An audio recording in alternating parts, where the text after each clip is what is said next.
The old church stands hidden from the world, halfway down a winding lane that runs to the sea. Many miles from the railway, far from towns and traffic, at the remote end of a mild moorland peninsula. All the way down the lane the knotted trees form an arch of green leaves. They lean awry as if they had grown now hither, now thither, at the mercy of every chance impulse and passing wind. The grey church is one of the oldest in these parts, and the irregular traceries on the porch are already smoothed by green mould. Inside there is a beautiful reading desk and font, and carving on the beams of the roof, and the hush peculiar to all country churches. It is not the hush of emptiness, but rather a full silence, where the very stillness is weighted with memory. Even more impressive than these relics of olden times are the thoughts awakened by the memorial tablets on the walls. Here are no perfunctory valedictions to departed friends. Each inscription carries a warm remembrance of goodwill, of active life and lamented death. There is no hint of the stagnation that one would expect to see in this remote corner of the land. A breath of the sea in foreign parts is born in nearly every phrase. In this little buried hamlet men have led their lives that were neither wasted nor uneventful. They were all apparently soldiers or sailors or parsons. The parsons were active, many-sided, well-beloved. The others were full of adventure and high courage. There must have been something simple and full of purpose about their lives. There was certainly something very simple and sincere about their memories. Real feeling escapes through the rather formal words. There are none of these inflated Georgian epitaphs that distort the impression they are framed to convey. There is also a welcome absence of the text and phrases, which have come by dint of repetition to carry a message worse than meaningless, because full of churchyard associations. Here lies a soldier who was present at Waterloo with the Blank Regiment, and the sailor, late commander of the Blank Signal Station when he died in AD 1828 and was buried in this churchyard at age 54. And HNV, later of this parish, who died when on passage to Buenos Aires off Montevideo on board the Royal Mail steamer Thames on September the 5th, aged 12 years and 9 months.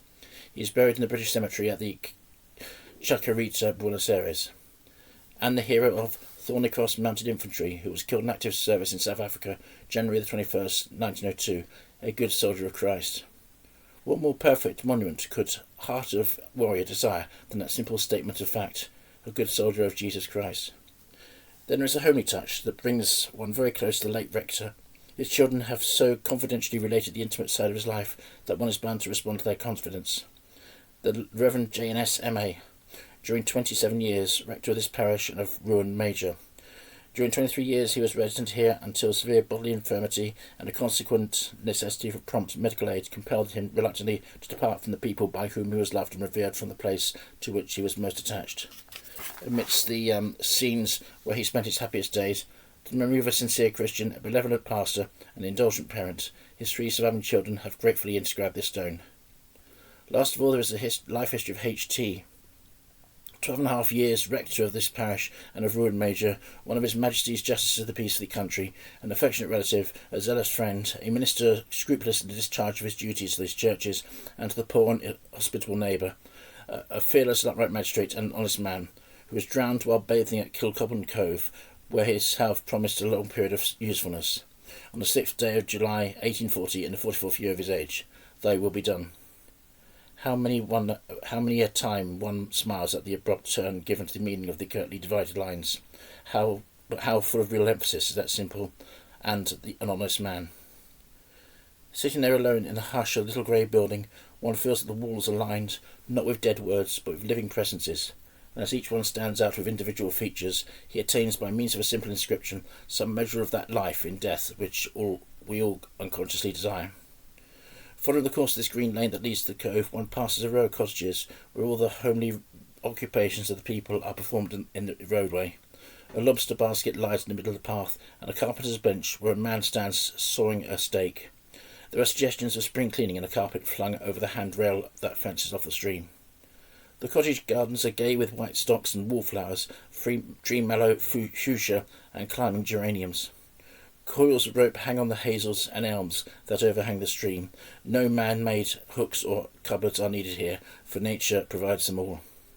All the way down the lane there is a tangle of campions and hedge parsley on either side, until, passing 3 deserted cottages and an old lifeboat house, one comes suddenly to the Cove, a little beach with fishing boats drawn up, and a triangle of the bluest sea framed by a bluff of cliff to right and left. Following an upward instinct, one climbs the steeper cliff path on the left. The close-cropped grass is bringing it to the tread. In April it was covered with a vernal squill, as with a falk blue mist, for the dainty little flowers, blue-grey on a ruddy stem, were starred in profusion everywhere.